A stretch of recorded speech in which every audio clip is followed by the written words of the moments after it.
In this video, we're going to go over the Hobbit novel study questions for chapters 5 to 8. Okay, chapter 5, Riddles in the Dark. Number 1, why was Bilbo so frightened when he regained consciousness? The Hobbit wasn't sure what was happening, and he was unable to see, hear, or feel anything at first. Question number 2, what does Bilbo find as he crawls blindly along the floor of the tunnel? Bilbo discovers a tiny cold metal ring that he immediately places in his pocket. Tolkien informs the reader that the ring is a turning point in Bilbo's career, indicating that it must be of great significance. Later, you will discover that the ring can make its wearer invisible. Bilbo uses it on numerous occasions throughout the story. Question number 3, why was Bilbo comforted by his dagger or small sword? Bilbo had observed earlier that these types of elvish weapons made a great impression on the goblins who came upon them suddenly.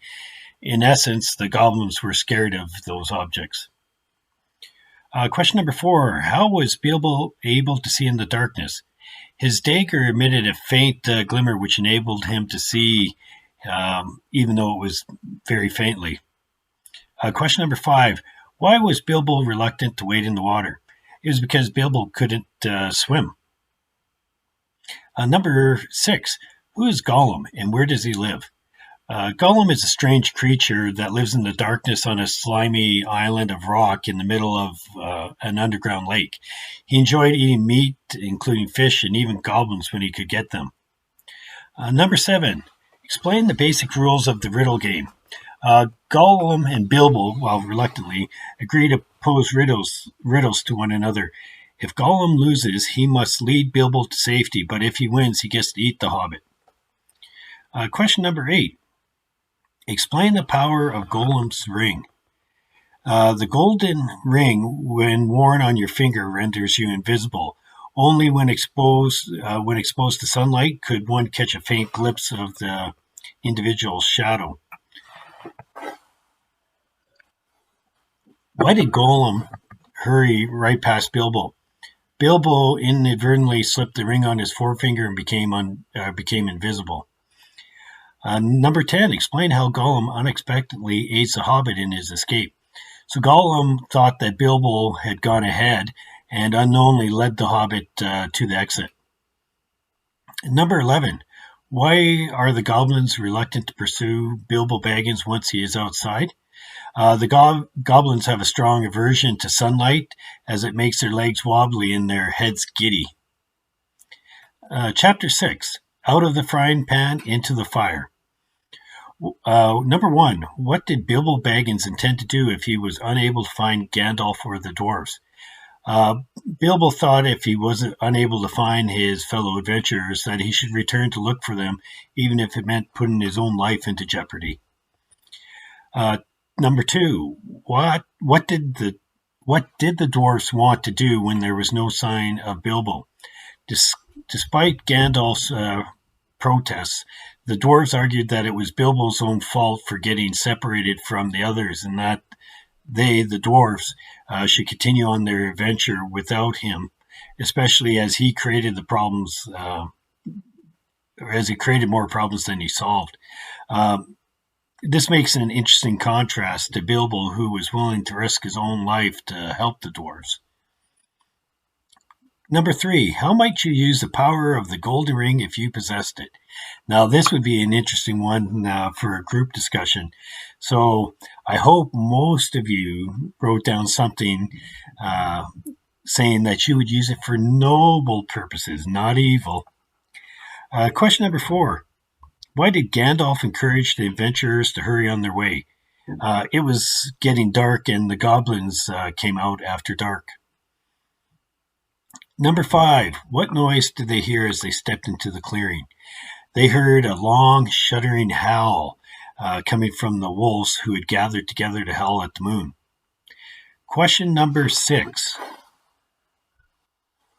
explain the significance of this chapter. The expression means escaping one dangerous situation only to find yourself in a similar or worse predicament. Thus, the fire would be worse than being in the frying pan. However, according to the narrator, the original proverb stated, escaping goblins to be caught by wolves, which is exactly what is happening to the troop of adventurers. Question number 7. Why would the ring not protect Bilbo from the wolves or the wargs? The wolves had a keener sense of smell than the goblins, and so they could find their prey without actually seeing them. Who helped Bilbo escape into the tree? Dori, one of the dwarves, climbed down from the tree to allow the shorter Bilbo to stand on his back and climb into the tree. Dori only just barely escaped one of the wolves who snapped at his cloak. Question number 9. Why did the wolves alert the goblins to the adventurers who are hiding in the trees? They know that goblins, unlike the wargs, are able to climb trees. Who rescued the party of question number 10? Who rescued the party of adventurers from their perilous position in the trees? The Lord of the Eagles led his fellow birds as they plucked the trapped adventurers from the treetops with their talons and carried them to safety. Chapter 7, Queer Lodgings. Number 1, why did Bilbo pinch the eagle? Well, obviously, Bilbo was scared. He had never had his feet off the ground before, and he obviously was clenching onto the bird far too tightly. Question number 2, what announcement caused the dwarves to moan and Bilbo to weep? Gandalf the wizard announced that he would no longer be able to accompany the party of adventurers on their journey. Question number 3. According to Gandalf, what are 2 possibilities explaining the origin of the Bjorn? Gandalf explained that the Bjorn might either be a bear descended from a great and ancient bear of the mountains, or that he may be a man descended from the first man who lived before the time of Smaug. Question 4. How does Gandalf prove himself to be a great manipulator when he is talking Bjorn? Gandalf realizes that Bjorn doesn't normally invite people into his house, especially such a large number. To outmaneuver him, Gandalf starts telling their tale to Bjorn, allowing for frequent interruptions, both to introduce a couple of new dwarves at a time and to maintain the host's interest. Number 5. What information does Bjorn glean in his travels to the Wolf Glade?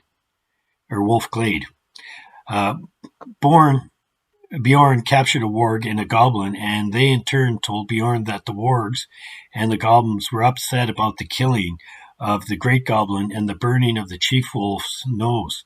They also informed Bjorn that a search party had been formed in order to hunt down the dwarves and take their revenge.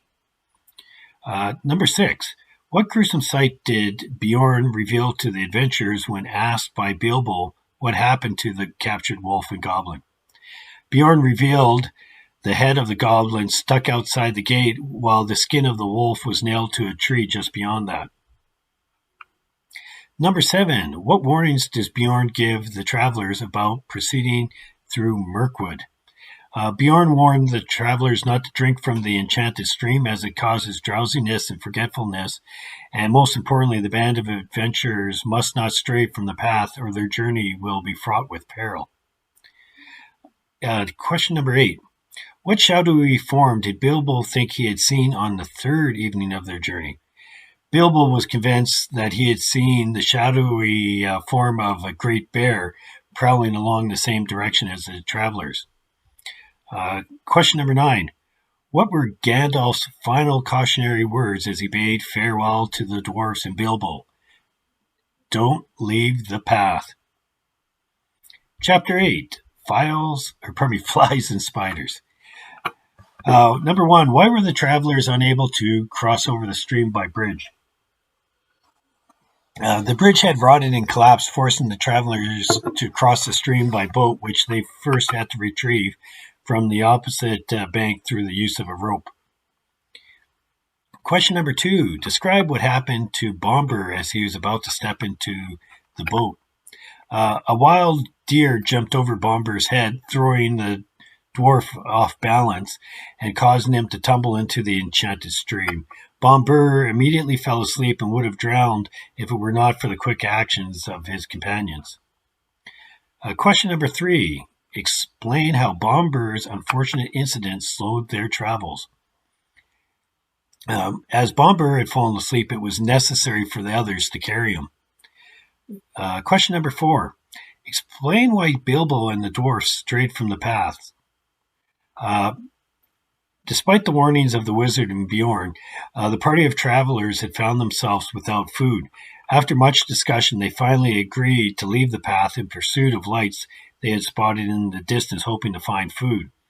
Each time they approached the lights were quickly extinguished until the travelers found themselves completely lost and disoriented well off the path.